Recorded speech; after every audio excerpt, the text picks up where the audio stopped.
Good afternoon, everyone. Welcome to our facial rejuvenation lecture. This time we talk about skin types. So as we all know, meron tayong various skin types.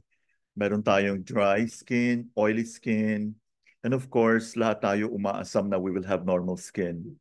And we have the combination type, no? So from the slide, you may want to know which category of skin, your own skin belongs to. Okay? Yon. So, pag normal, yan po, it's neither oily nor dry. Pag oily, hawakan mo lang, medyo madulas na. Okay, so basically when you say normal skin, it is blemish-free. Wala po siyang bahid, no? It's non-sensitive, and if you try to palpate the skin, the surface is smooth. Sometimes it's okay to have, hindi pala okay. So this is better than having dry or oily. So meron tayong combination skin, no? Dry in some areas, oily in others. Tapos, ito yung type of skin na mag-break out easily. That's why we always caution our patients on what food to eat, no? So breaking out is a sign that ang laming heat nangyayari sa loob. So usually we see a combination of dampness and heat. And the skin gets irritated easily, and they have enlarged pores occasionally. So pag oily skin, alam nyo naman siguro itsura ng oily skin. They have enlarged pores, and these are the people who are prone to redness, pimples, and blackheads. So if you have these skin conditions, then consider it an oily skin. Now, for those people who develop fine lines easily, may dry skin po tayo. So sino sa atin may mga dry line, mga fine lines, and I'm sure ito yung mga taong bumili ng madaming intradermal needles. Ito po yung dry skin. And the pores are barely visible, very irritable yung skin, easily irritated. Then we have the sensitive skin. As it says here, it is not actually a type of skin condition, but a common, it is not a type of skin, but a common skin condition. Okay? It may sting, burn, or itch, and it is reactive and easily irritated. And I'm sure you've met people you blush easily, no? Okay, let's start with thin and dry skin. Actually, we took this up earlier, no, which is also very common. So, we will discuss this in detail. Pag thin and dry skin po, this is due to deficiency of blood and yin.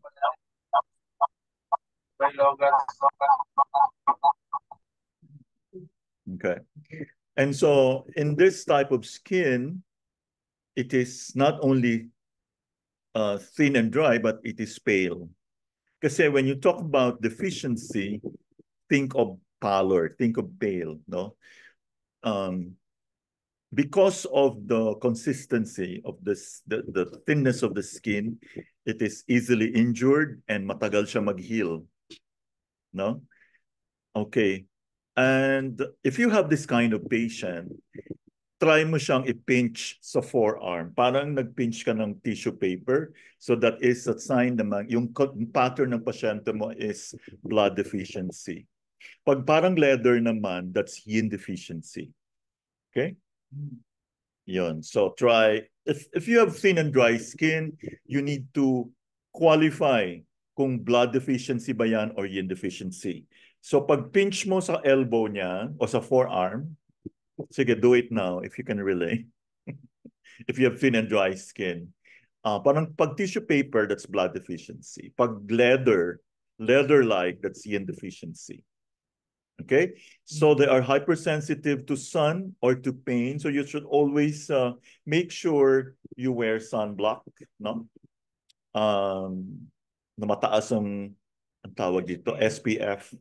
and you have small wrinkles on thinner areas. Kasi the thinner the areas, the drier the skin. So what are the possible causes? So this is a challenge for practitioners because hindi lang tayo nagni-needle, but we also need to advise the patient, no? So one cause is hindi uminom ng tubig, no? They don't drink water, but they drink fluids or beverages that are especially yung mga matataas sa caffeine, no? So the more ka magda-dry yan. And they have a very low-fat diet. So hindi rin maganda kung masyadong low-fat. Diba? Hindi rin masarap. And absence of milk products in the diet. And the diet, kulang sa nutrition. Yun. So try to analyze bakit pa ganito yung skin ko. And smokers will have this type of skin. And also if you're diabetic, magkakaroon tayo ng nutrition issues. Okay? Or meron kang diarrhea. Now sometimes, pag yung diarrhea mo matagal na, chronic na, so you might want to look at your spleen or even your small intestine. Okay? So what are the points used to treat thin and dry skin? So we have lung 1, spleen 3, and kidney 10. Lung 1, spleen 3, and kidney 10, you can use the press needles. Or if you decide to use ear pellets or ear seeds or needles sa ear, you may want to do this. Okay? So we do not promise instant healing. Hindi naman yan overnight magbabago yung skin. That's why you have to advise your patient to come see you at least once a week. Or pwede na rin twice a week. No? Yan. Okay? Remember, chronic po ito eh. Hindi naman biglang numipis, natuyo yung skin mo. Okay? So lung 1 is we all know it's the front view point of the lung. It's also the reason why you are it easily gets irritated. Ang daling masugatan, kaya ang tawag dito alarm point. Spleen 3 is the source point of the spleen. Okay, we all know that we need the spleen to be able to give us TNT, transform and transport. So talk about nutrition here.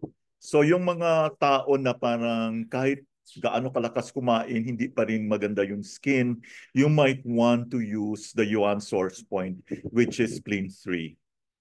Kidney 10. Okay, what did we learn about kidney 10? It is the Husi point. It's like tinatapon mo yung tao sa dagat. So if you remember, we talked about the 5 shoe points from the tip, okay, from the toes to your knees, no? So ito may nasa bandang knee na ito. Okay? So hanapin niyo po yung kidney 10, you can Google it. But this time, we use kidney 10 because dry eh. Siyempre pag dry, siyempre gusto mo tubig. So we go to the water point. So lung 1, spleen 3, and kidney 10. Okay? Then these are the points in the ear. So you can go through that. We've emailed to you the notes already. So let's discuss each point in detail. So lung 1 is the point that will circulate your lung qi. The energy of the lung. It is mostly used in acute excess patterns. Okay? So in this case, we use it for deficiency pattern. Pero in most cases, when you say acute excess, yung mga hirap huminga bigla, tapos biglang umubo, or usually yung mga medyo may hika na, then mahina na dati yung lungs, no? Okay, try pressing your lung 1. Dito. Can you feel something there? Pag medyo masakit, may excess condition ka. Ibig sabihin, it's either may hugot ka, baka malulunod ka sa baha or ano, or... Okay, sino nakaka-relate? Actually, you don't have to press hard. Oo, syempre pag i-press mo hard, masakit siya. So yung iba, ganun pa lang, ayaw nilang pahawak yan, lalo yung mga mazur, no? So yun. So tingnan niyo mabuti yung kanyang skin. Kung masyadong dry, medyo masakit yan dyan. So the primary function is to clear excess from the lungs. Kasi what will happen pag masyadong dry? Magkakaroon ng heat. No? Next, spleen 3. Alam niyo ba na ang spleen 3 is very good for skin and chronic diseases? Ginagamit natin ito pag masyado mong ginagamit yung utak mo. Remember, when you think too much, when you are using your brain too much, or ang madami-dami mong iniisip, ang dami mong pinag-aaralan, no? Sabi nga nila, if you study too much, sometimes it makes you dull. No? Kaya chill lang, no? Huwag kang memorize ng memorize, especially yung mga ginagawa ng iba. Madideplete yung spleen mo, no? So mahina yung spleen, ano mangyayari? Magkakaroon, kulang ka ng nutrition. It is also called the point for equilibrium and joy.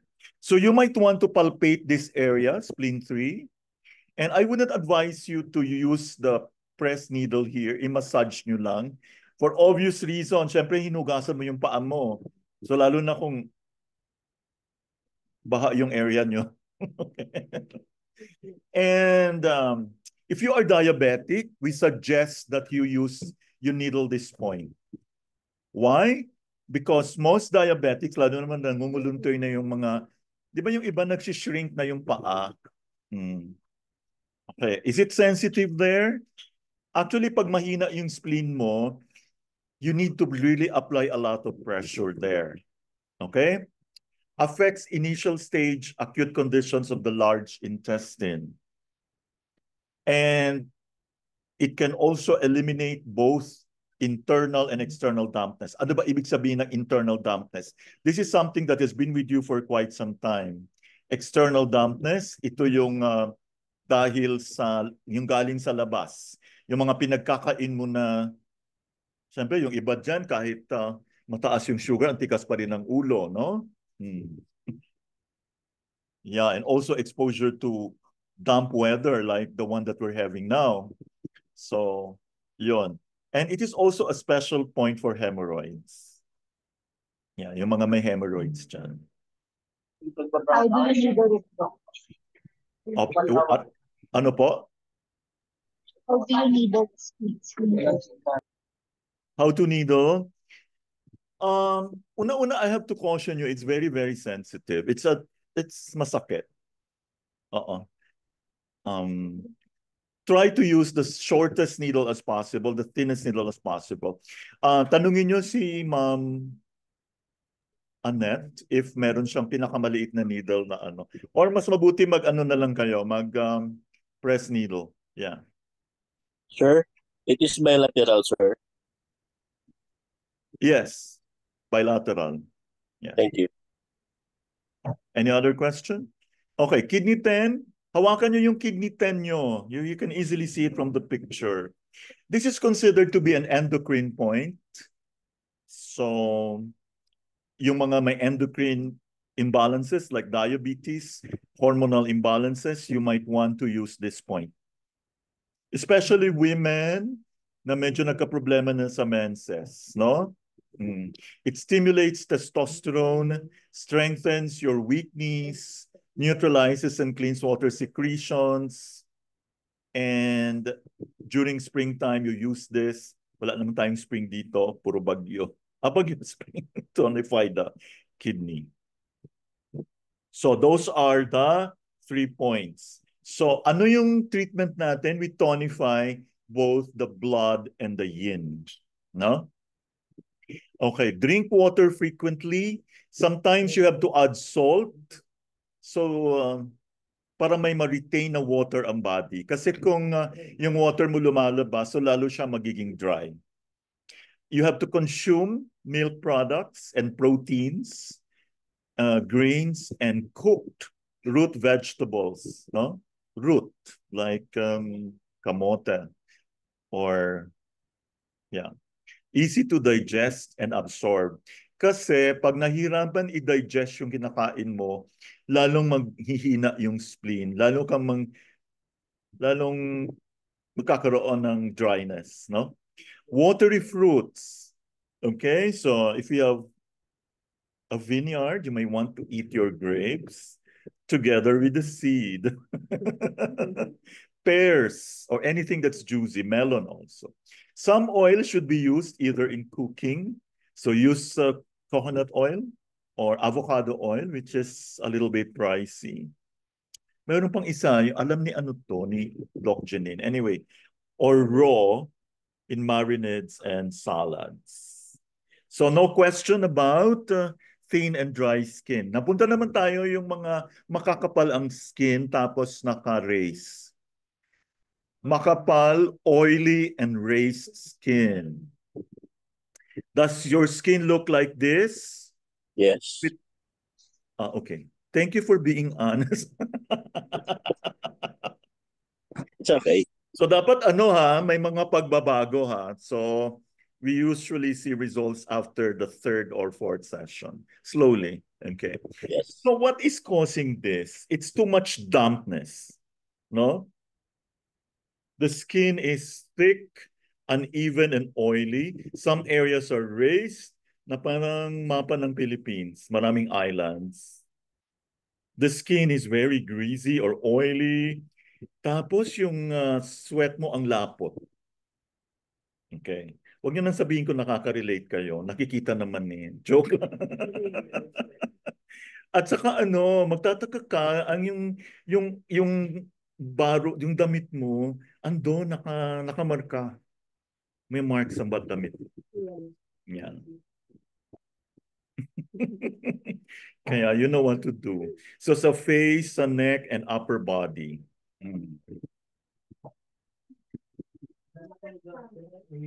Okay. So,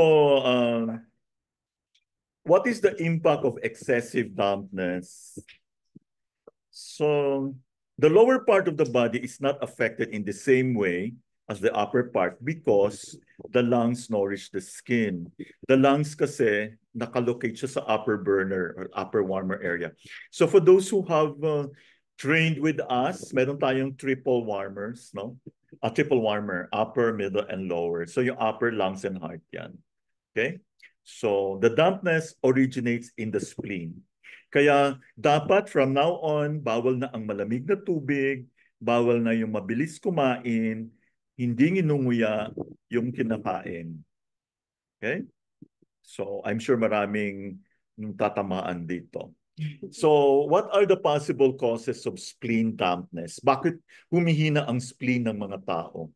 Because of excess fatty food. Di ba sarap na fatty food? So if you belong to this category of people, you have to learn how to drink ginger tea, no? Without the sugar. Alam nyo ba ang sugar, nakadadagdag yan ng dampness, no? Yung mga mahilig sa sugar, refined sugar, no? Any kind of sugar. Yung iba sinasabi, okay, maybe we can use, ano ba yun? Yung mga sugar substitutes. You know, Stevia. yeah, stevia. They're safe, but it's like choosing between the lesser and good, lesser evil, and the worst one. No, ang akin lang is, if you continue to crave for sweets, that means there is still something wrong with your spleen. Okay? So, kasi lahat ng kinakain natin ngayon may sugar eh. Excess of fatty milk products. Large and heavy evening meals. If possible nga, hindi tayo kumakain sa gabi. No? Soup lang, soup.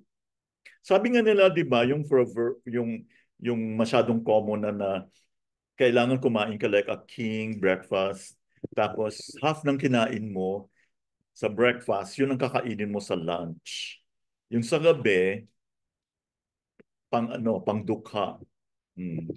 So some people, they skip breakfast and lunch and then they make bawi in the evening. That's a very bad lifestyle, bad habit, no? So excess cold and raw foods. Excess, hindi naman sinabing ano. So dampness should be circulated and eliminated. So remember, we use the term excess. So what are the points used? So this one, you might be interested to know. So kung napapansin nyo, paulit-ulit si spleen 9 and stomach 40. Kahit spleen 9 and stomach 40 lang naalala nyo, okay na po yun. Okay? So you can also use bladder 39 and you can sedate lung 5. You know why? Because pag nilalabas mo yung plemas, no? Uubo ka ng yung uubo ka na parang gusto kang pugutan ng ulo ng mga kasama mo kasi ang lakas-lakas. So you might want to tone it down. Yung bang masarap yung umubo ka na maraming laman. So there are people inuubo pero walang lumalabas. So this time, if you need a lung 5, everything will be easy. So let's talk about spleen 9. Nire-resolve niyo yung dampness from the lower jaw. Lower jaw is lower burner. Okay, hawakan niyo po yung spleen 9, yung mga nagsabi na medyo thick yung skin nila, naka-elevate pa. may mga laman-laman. Okay. Masakit yan dyan banda kasi excess na excess, no? Stomach 40, okay, as you can read from the slide, it is the most important point to resolve phlegm. It eliminates visible, yung nakikita natin, yung nilalabas, and invisible phlegm. If you continually use stomach 40, you will notice whatever soft masses you feel, or lalo nila sa neck, no? Dahan-dahan siyang lalambot. Eventually mawawala. So when you're treating someone with this kind of skin, expect a lot of phlegm elimination. Sometimes lumalabas sa dumi. Mapapansin mo masyadong maraming mucus yung dumi mo. And stomach 40 is also known to be very good for chest pain. Yung iba kasi hindi na nahihirapan ng huminga dahil sa daming phlegm. Especially if you would snore while you sleep. Okay? So, okay. You might start to want to use the press needles. So, and it also brings up general energy kasi pag natatanggal natin yung phlegm, gumaganda yung flow ng dugo natin, ng chi and blood. Kasi very impactful po kasi ang phlegm, no? It is the best point for spasm and paralysis, especially in the lower extremities. Okay, okay, so start using the press needles. Okay, bladder 39. So si bladder 39, as you can see from the slide, katabi lang po siya ni bladder 40. Okay? This point is good for water metabolism. And this is very good for those with inflammation of the prostate. Sa mga lalaki, nahirapang umihi. No? Prostatitis. Try nyo po yung bladder 39. Ang sarap umihi. No? Para mas amazing, you use it on the ear. Okay. So I hope you will remember this point. And also, you can have calmness of the... Siyempre, pag hindi ka nakakaihi, no, lalo na mayroon kang problema sa prostate. I'm talking lang about yung if your prostate issue is inflammation. Kasi ibang usapan din yung pag medyo meron ka ng malignancy, no? Okay, lung 5. So if you are actually maintained on aspirin because nagkaroon ka ng stroke dati, no? Or nagkaroon ka ng konting paralysis or makapal yung dugo, malapot yung dugo mo, so you will probably maintain on aspirin. So it's like something that you will have to take forever, no? So definitely, it's not without side effects. So para ma-offset, ma-mitigate natin yung side effects, you use lung 5. Okay? It is used for all excess or deficient conditions characterized by heat in the lung. So, pag meron kang heat in the lung, pag umuubo yan, minsan lumalaki yung ng ilong. And ang hirap, no? Walang lumalabas. So this time, hopefully, kaya nga, we hope to be able to have this kind of interaction again in the future. For those who are part of the group chat, para medyo ma-discuss natin kung, siguro naman kahapon you have seen how effective it is. Some were probably having doubts. Kaya, kaya sinabi ko, okay, half face lang muna. And then everyone was in a panic kasi baka tuluyan na hindi mapantay. Okay, so what would be your advice for patients? Obviously, for those with thick, oily, and raised skin, avoid. Pero alam nyo, madali lang yan pakinggan. Hindi niyan ginagawa. No? And this is my advice for you. Before you start your meal, always drink something hot. This is actually to prepare your stomach and the spleen. No? Eat only unrefined carbohydrates. Saan ba nakikita yan? Yung mga fruits na matatamis. Wholemeal bread and pasta, whole rice, millet and potato, including the skin. So pag bumibili, hindi yung potato na kasi frying is bad. Yung French fries. Yeah. So you have to just make lagain nyo lang yung potato together with the skin. So kainin nyo pati yung skin. Take in few and low-fat meal products. Eat a good breakfast and lunch, but early light dinner. So you can have your dinner as early as 5 p.m. Okay? Lalo na pag naghahanap ka ng lugar kung saan ka aakyat para... Okay. Drink warm drinks, ha? Eat only warm cooked food. Huwag kayo yung... Ewan ko lang pwede mo namang i-microwave, pero mas maganda talaga yung talagang fresh na luto. Drink water regularly to liquefy thick damp fluid. Let me tell you this, yung mga people with dampness, they rarely feel thirsty. They may feel thirsty but they don't, hindi pala, they feel thirsty but they don't want to drink. Ayaw nilang uminom. So no questions doon. Punta naman tayo sa thick tapos dry ang skin. So hawak-hawakan nyo yung skin nyo, go. Okay, ganyan. Itong ganitong skin, pwede mo nang ilagay yung signature mo. Sige, try nyo daw. Kung naisusulat nyo na yung signature nyo, yung pirma nyo, dry na dry po yan. Makapal and dry. Kanina, di ba, we discussed thin and dry. Ngayon naman, thick and dry. Okay. Ang ibig sabihin nito, nagsastagnate both ang dampness and qi deficiency. Okay? So remember, pag meron kang qi deficiency, walang nourishment. Affected din yung blood flow. Andyan pa yung dampness. And when you have stagnation of dampness, it will create really problem, no? So the skin is thick, uneven, lumpy, dry, with seborrhea on the surface. Yung parang nagmamantika on the surface. Okay, can somebody relate here? Okay. There is positive fluid below the skin surface and it does not ascend to the surface kasi mabigat siya. Kasi may humaharang na dampness. The normal function of the skin is to bring fluid from under the skin to the surface. So, this time, dahil nakaharang si dampness, yung skin mo nagiging makapal and dry. So this is a symptom of lung qi deficiency. Okay? So pag meron kang pasyente, tinan mo kaagad yung skin. Pag dry yan, definitely we have an issue with the lungs. Dampness stagnates under the skin. So this is a sign of poor ascending. Di ba dapat tayo pinapawis? Umaakyat lahat yan sa skin.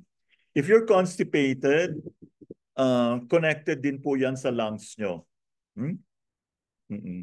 Kaya yung mga constipated, ito yung mga taong hindi maganda din yung skin. May mga bukol-bukol. Makapal na may bukol-bukol.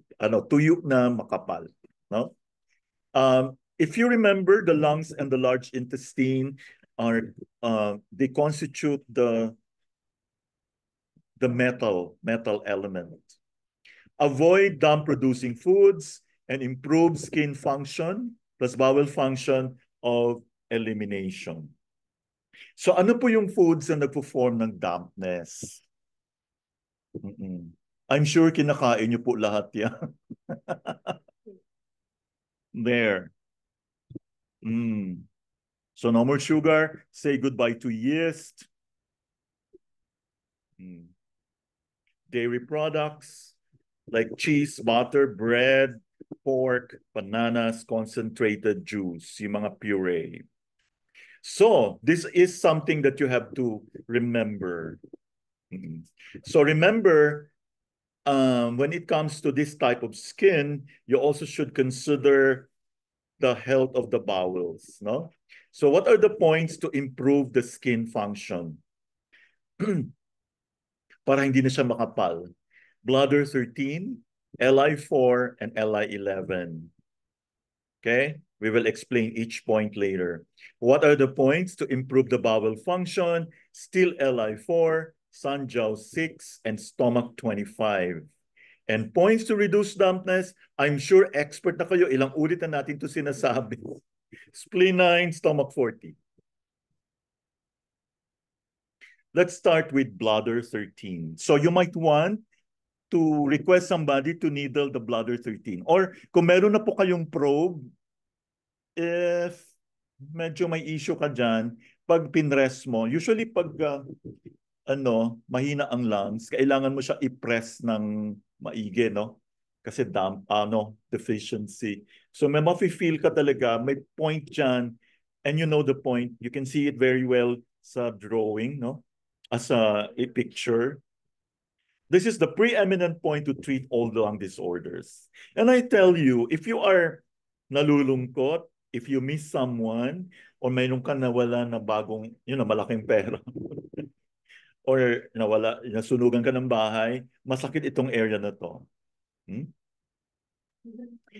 And if you have chronic lung deficiency, you will have asthma, or yung ubo mo, pag pumunta ka ng mga countries na may winter, lalala yan. So you have to really moxa this area, no? Lalagyan mo ng you just ask for the Moxibustion from Ma'am Annette of AcuQuest.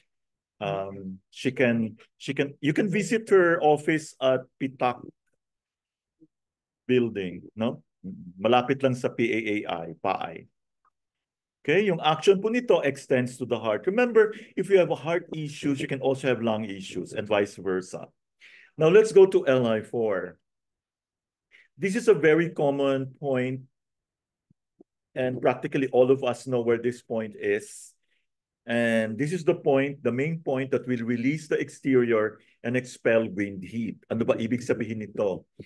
Remember, pag masyadong mainit sa labas or malamig, exterior yan, papasok yan. So kailangan natin agapan yan. So malalaman natin yan kasi sumasakit yung batok mo, no? Tapos sumasakit yung ulo, minsan nagkakaroon ka ng sore throat, o inuubo ka, yung gano'n. Powerful force of elimination of toxins, even bad thoughts. No? So kung meron ka maitim na bala, medyo mawawala. And also, you will be surprised, no?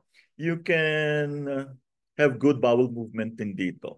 And also poisons. Remember, kung lahat makikakain mo mga toxic, you might want to do this twice a week or once a week. Okay? But remember, we're using this to help improve the skin of those with thick or dry skin. LI11. Remember, dryness is associated with heat. And you might be wondering, anong kinalaman nito to constipation? You'll be surprised. Ang lung and large intestine, they're like brother and sister. No? And although their main concern is yung skin nila, you will be surprised to know if you ask them, kumusta yung pagdumi nyo? So they will always complain na mayroong chronic constipation. So, kasi pag hindi lumalabas siya, umiinit yan. So, the more pumapangit yung skin. Okay, what about the points that we use for the bowels? Aside from LI4, we use Sanjiao 6. So, you know how to locate it. That's 2 Chun. 3 Chun. Sanjiao 5 pala yung iniisip ko. This is Sanjiao 6. You know, in Chinese medicine, this is 3 Chun. This is 2 Chun. This is 1.5 Chun. And this is 1 Chun. Okay? I also included, I hope you all receive your emails by now. Andun po yung, I think I added energetics in acupuncture. Huwag nyo lang basahin lahat, baka sa super haba. Pero ang ganda-ganda niya, di ba? Binasa mo na ba? Okay. At inkompleto siya talaga. Okay. So itong Sanjiao 6, it can resolve stagnant heat in the liver and gallbladder. It is the most important point to move the qi. Okay? Kasi pag yung dampness na yan, nagtagal sa katawan natin, umiinit yan. So pag uminit yan, mahirapan ka rin dumumi. No? And are you familiar with plum pit chi stagnation? Especially pag masyado kang stress, no? Lalo ngayon, hindi mo alam kung saan ka sisilong or aakyat. If you happen to be living within the Metro Manila area, na medyo alam nyo man ang nangyayari ngayon, no? So medyo mai-stress ka. Meron ka parang feeling mo parang merong buto sa loob, no? Pero pag titingnan mo yung lalamunan mo, wala naman. So you use Sanjiao 6. Okay, stomach 25. From the navel, you count 2 Chun. That's 3 fingers. This is the most important point for intestinal disorders. Lalo na pag ikaw yung tao na nag-aalburuto ang tiyan. So usually we would think of intestinal issues, no? And kung yung diarrhea mo ang tagal-tagal na, ilang taon na, so meron kang spleen yang deficiency. Usually yung mga nagda-diarrhea parate, loose stools parate, ito yung mga taong malamig yung paa. Minsan pati kamay malamig. Okay? Spleen yang deficiency. Ibig sabihin, yung spleen hindi na gumagana. This is actually worse than spleen qi deficiency.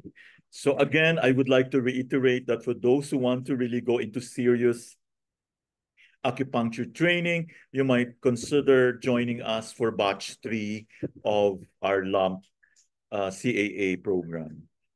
Okay. Spleen 9, the very famous Spleen 9, expert na po kayo dito. I'm sure yung iba sa inyo hinawakan ng Spleen 9 tapos masakit, di ba? Stomach 40 din. You know how to locate it, oh?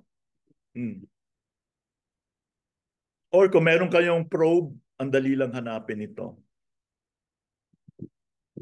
So for those with thick and dry skin, what will be our advice for patients? Keep the bowels open by taking whole grains. You can have apple or pears, including the skin. Daily, every day kakain kayo. Exercise to sweat. Whole rice, hindi yung white rice, ha? Whole rice should be eaten at least twice in a week to strengthen the lung, yang, and qi. Take alternating hot and cold showers. Okay? Pwede ka rin mag-add ng mild spices, mild lang, ha? Like pepper and ginger to your diet. And you dress according to climate. So pag cold weather, kailangan magbalot ka ng husto. Pag mainit naman, kailangan manipis lang yung clothing. So we're done with thick and dry skin. Punta naman tayo ulit, balik tayo sa thin, dry skin, pero makate, itchy. Di ba kanina yung first topic natin, thin and dry. Ngayon naman, it's not only thin and dry, it's also itchy or pruritic. No? So we have blood and yin deficiency with wind heat. Okay. If you remember kanina, if you have thin and dry skin, you are hypersensitive to heat or cold. Napaka-fragile ng skin mo. Kasi nga manipis no? Dry pa. Sensitive ka sa sun, that's why you have to always be on sunblock, no? Sunblock and pain. So, therefore, yung mga maninipis ang skin, pati dry, may possibility na makati din siya. Okay? Because our approach is different.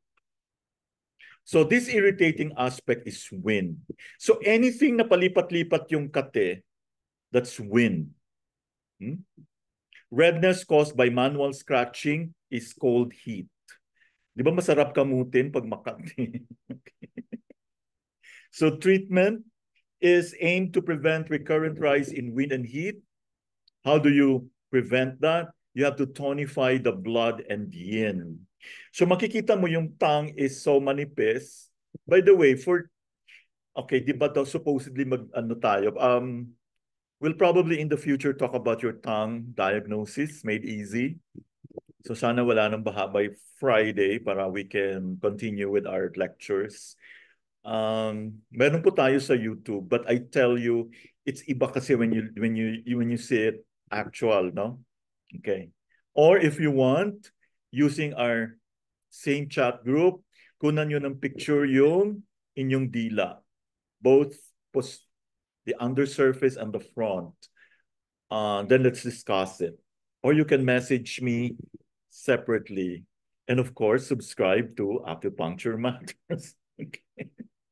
Eliminate heat and wind from affected areas. So basically, pag kumakati yan, ibig sabihin, meron kang blood deficiency or even yin deficiency, no? Now, sinabi natin kanina, like when you have thin, dry skin, that will actually make you vulnerable to wind. So, kasi manipis siya, no? Manipis na, tuyo pa. So, wini-welcome niya yung hangin. Okay? So, very sensitive yung skin mo. So, these are the points. These are called wind eliminating points. So, if you want to eliminate the wind from the head and face, use GB20 here. Okay. Kung nangangati yung likod mo, yung skin mo, pati yung lungs mo, bladder 12. Okay. From the shoulders and arms, kamot ka ng kamot, use SI12. GB31 from hips and legs. Merong iba kamot ng kanilang sa loob ng pantalon. GB31. Actually, it's so easy to locate GB31, as you will find out later. Then meron tayong tinatawag na extra points with the Bakshi and the Bafung points. Some hands, yung Bakshi, no? Bashi. And then we have Bafung sa paa. Okay, let's start with GB20. Alam nyo ba sa Chinese medicine, there is always a psycho-spiritual component to every element, no? Even the point. For example, gallbladder kasi, this has something to do with our ability to make decisions, ability to make judgments. So if you eliminate the wind from the gallbladder 20, you know where it is, here, no?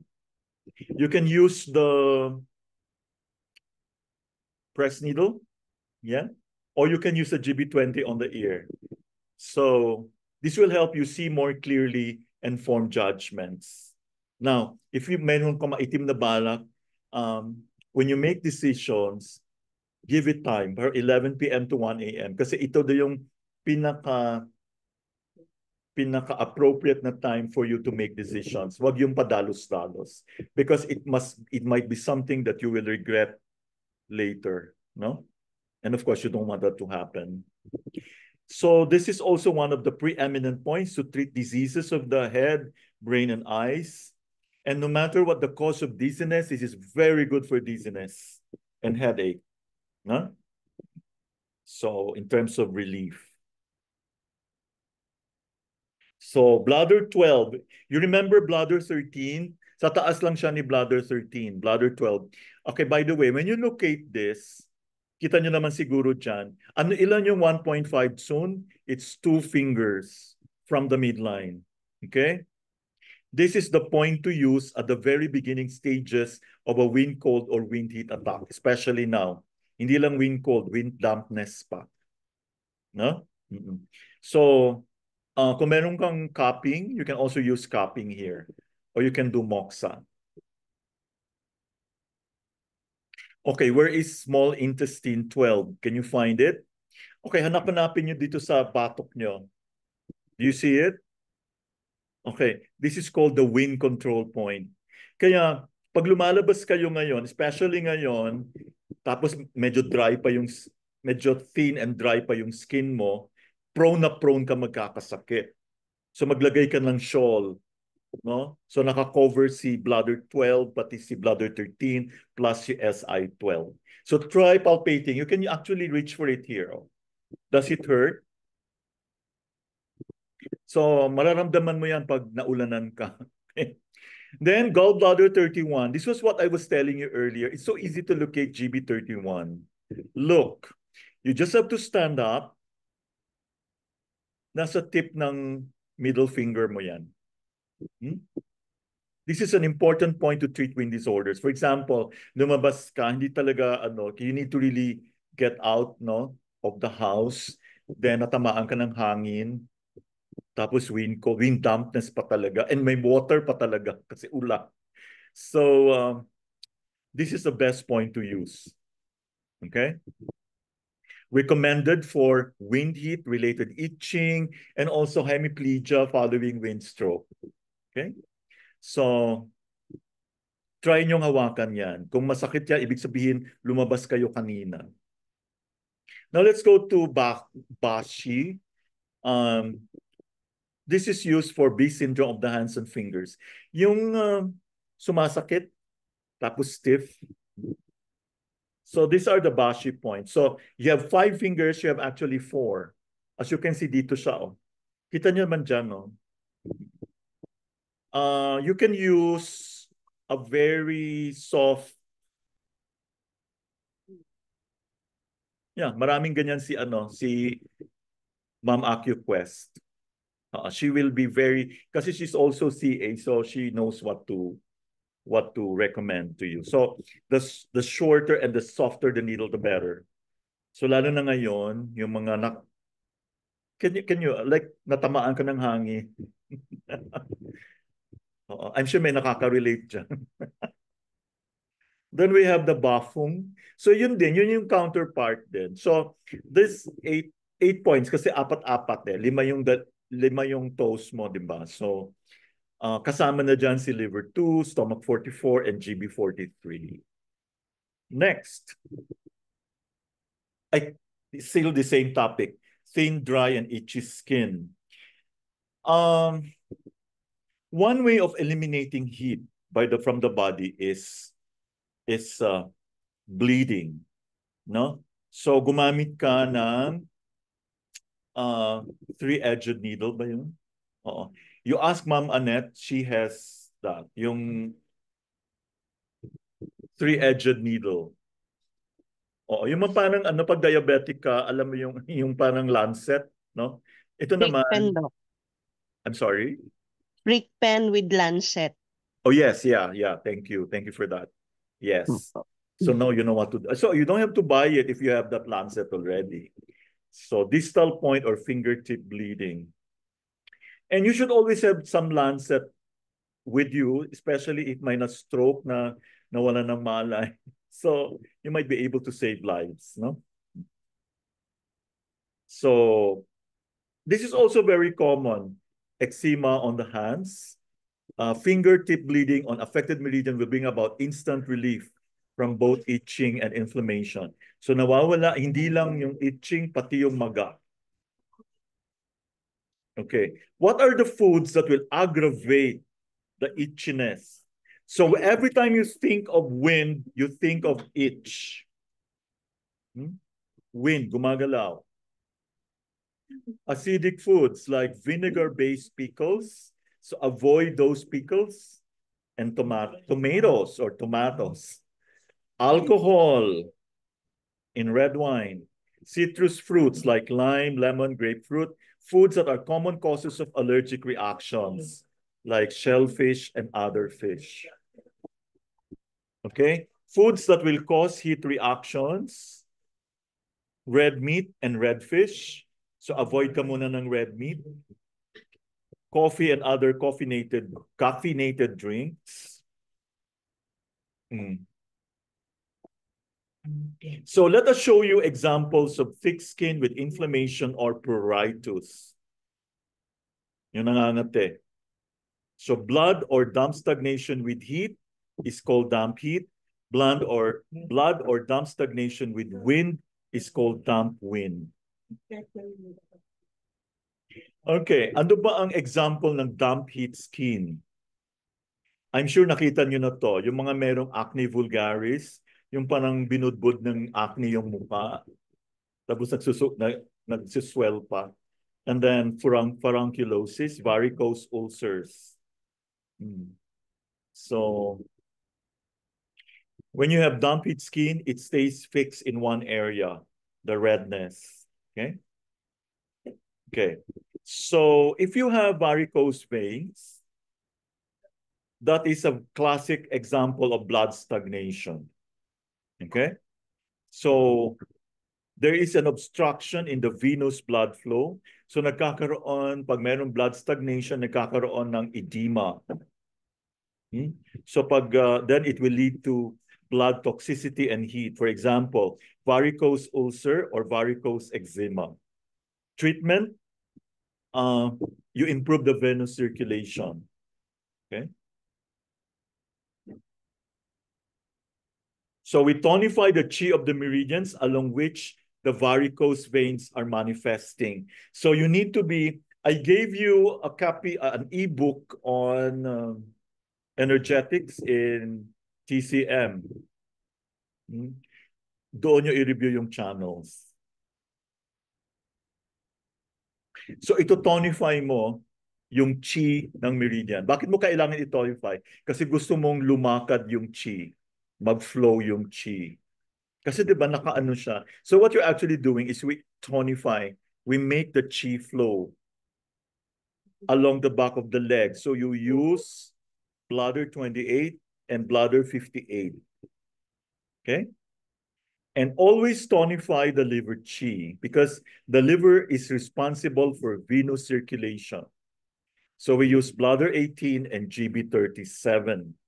And andyan na naman si stomach 40 to relieve the edema. So let's talk about bladder 28. Andyan po location ni bladder 28.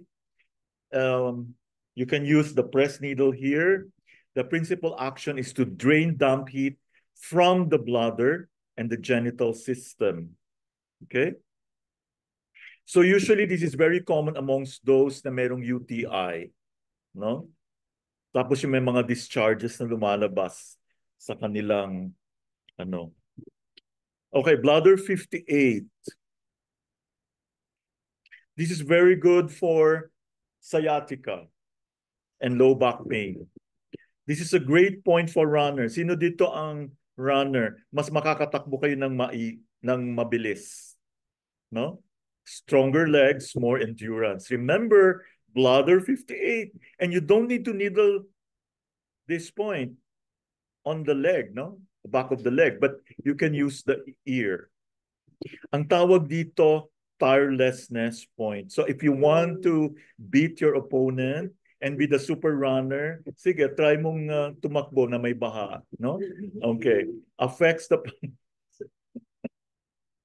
It brings about well-being, great vitality, strengthens the body and mind. Okay, bladder 18 is actually the bakshu point of the liver. Okay? It spreads the liver chi. So, di ba gusto nating i-tonify si liver para ma-drain yung damp, para mag-flow yung chi, no? It regulates and nourishes liver blood. Okay, for eye problems, you might be surprised. Bakit nasa lower leg, no? So, this is the key point for eye problems. So, how do you locate it? 5 soon, directly above the tip of the external malleolus. No? Good for those who have excessive intake of drugs. Yung mga ang dami-daming iniinom na gamot. Gallbladder 37. And it can also eliminate floaters. Are you familiar with floaters? Yung mayroon ka nakikitang may nagfo-float, no? Andyan na naman si stomach 40. As usual, you know how it works. So, with damp stagnation, ano yung mga advice natin? Heat localized to damp areas needs to be eliminated from these areas. So we treat dampness 4 ways. First is to thin the fluid. Panipisin natin yung fluid para maka-flow. So, paano yon? You drink water, you need kidney 10. Huh? Circulate the fluid by using stomach 40 and bladder 20. You can do needle and cupping and bladder 39.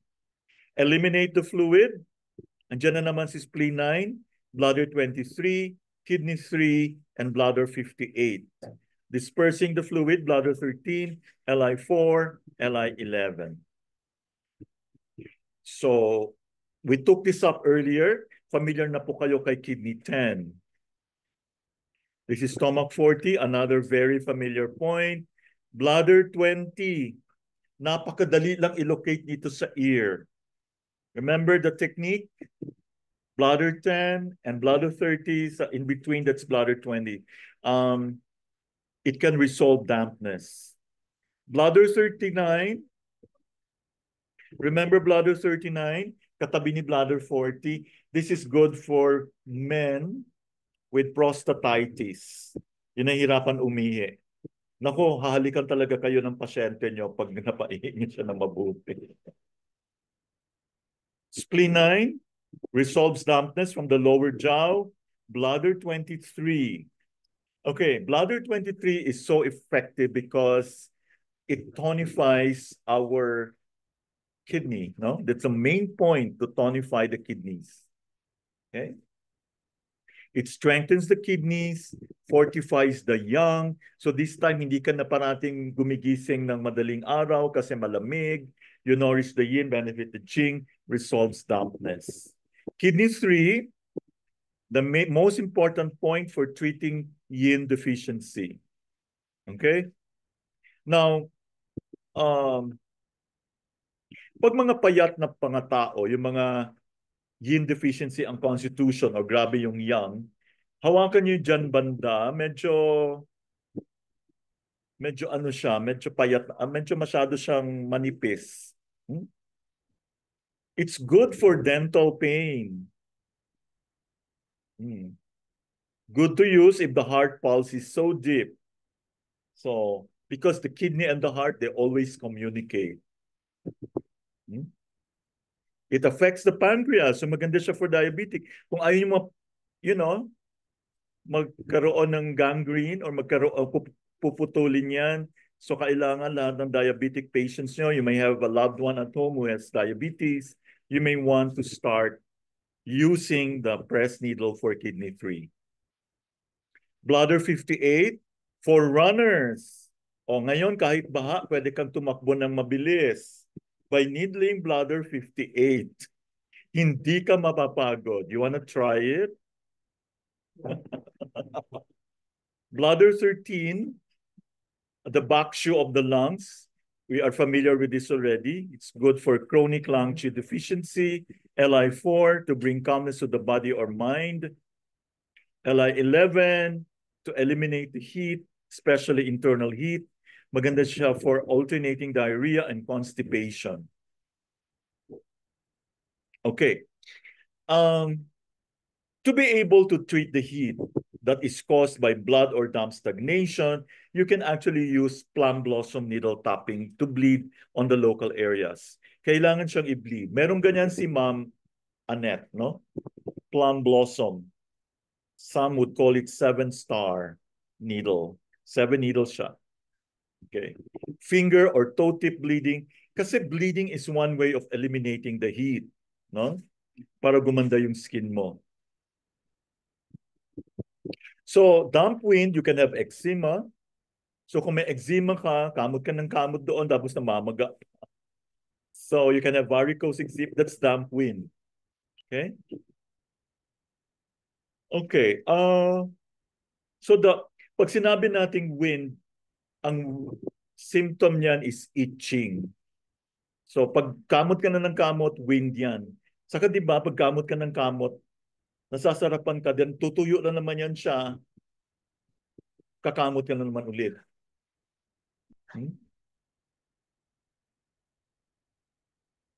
Okay. How do you improve the lung qi? So we use, okay, we've discussed this earlier. Alam niyo na po yan. Bladder 13, LI 11, LI 4, stomach 40, bladder 20, bladder 39. Remember, yung mga hindi makalabas, makaihi na mabuti. Now let's go to inflamed or itchy skin.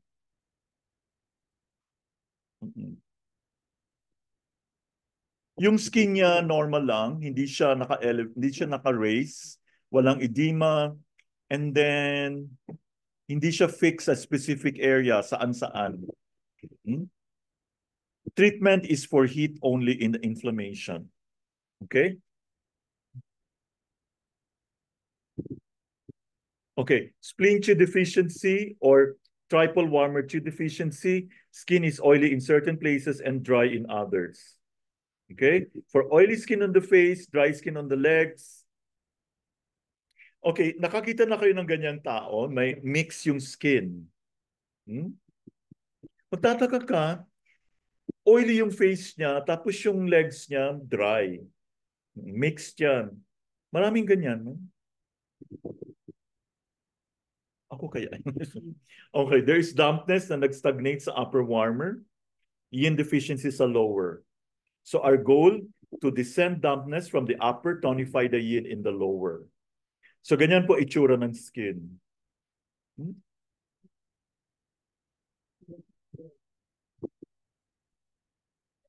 Tapos, pag tininan mo yung mukha, may mga patches.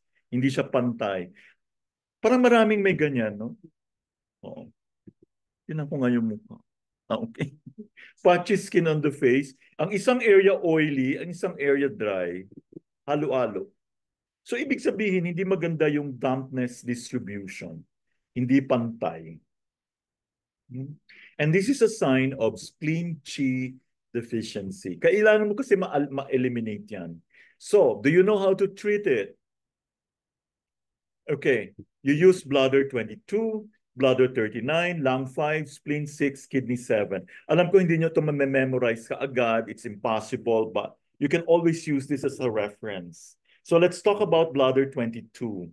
It regulates qi of the middle and lower jaw, one of the most important points for abdominal masses. Okay, try nyo ipalpate yung mga abdomen. Yeah.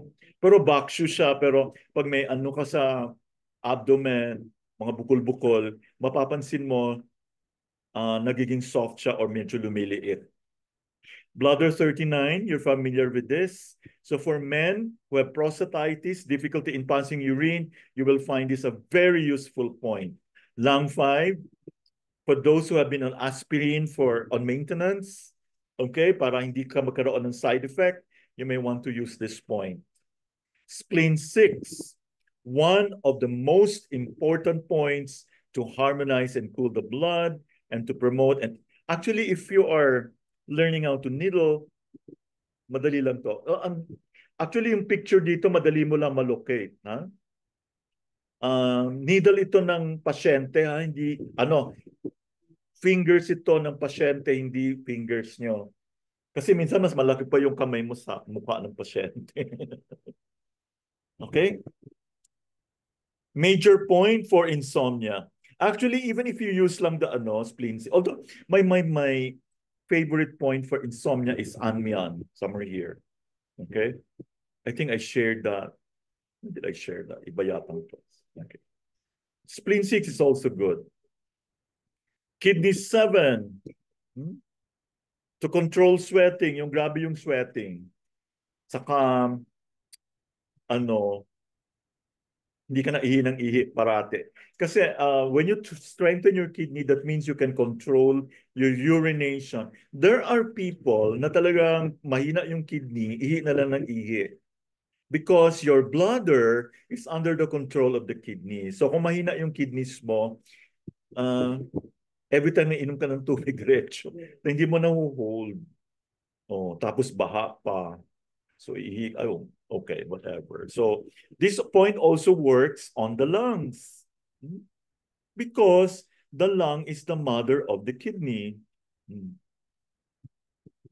So treatment of spleen Qi deficiency,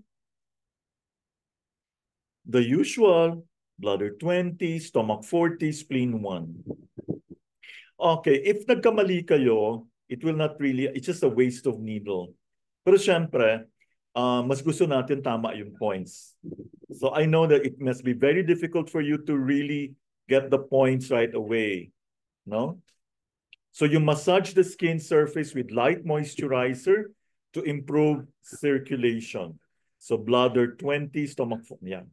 When treating oily skin, you can use subcutaneous local needling. What do you mean by that? Mababaw lang, no? When treating dry areas, tonify. When you say subcutaneous, underneath the skin. When treating dry areas, tonify the yin of organs in that area. For example, dry legs, magbe-benefit ito if you use kidney 6.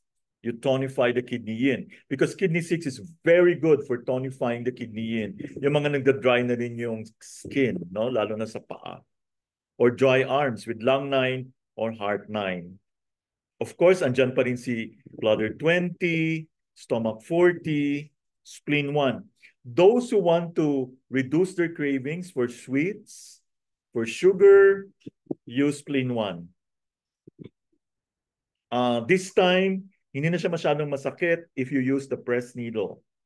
Okay? Kidney 6 is the best point on the kidney channel to nourish kidney yin. Okay? This is the main distal point to treat sore throat. Actually, this is my favorite point for those, especially women, na parating nagko-complain na may sore throat. No?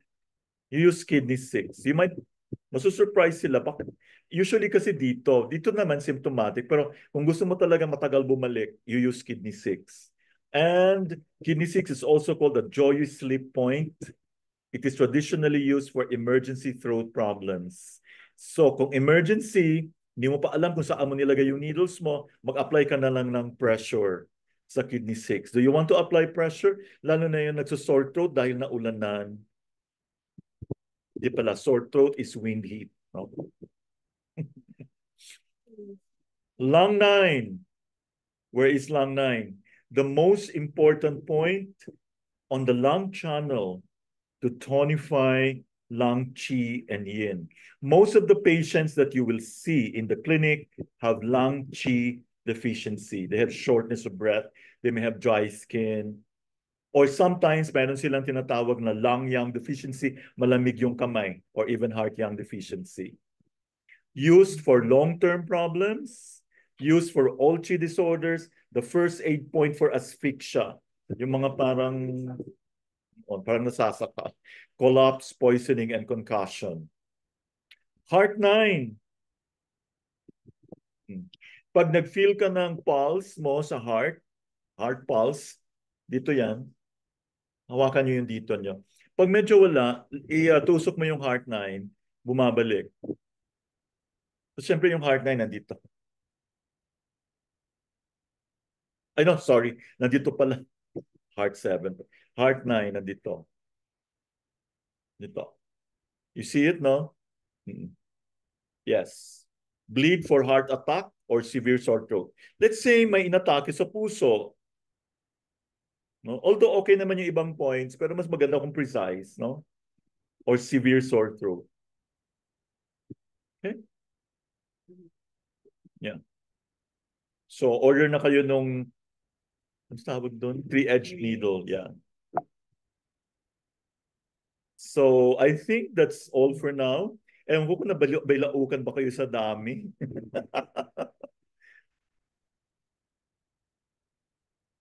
Thank you so much for listening. Do you have any questions? No questions?